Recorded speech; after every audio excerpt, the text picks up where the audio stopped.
Hello everyone, welcome to today's video. In today's video, I'm going to show you how to solve 73 squared in a fast and simple trick I just learned.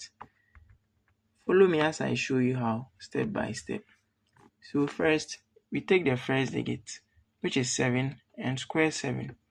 7 squared is 49. We put 49 here. The next is the second digit, which is 3. We take the square of 3 and we get 9. We can write 9 as 09, so we just combine with 49. Now what do? We multiply 7 and 3 and by the exponent. So we just do 7 times 3, giving us 21, by the exponent 2, giving us 42.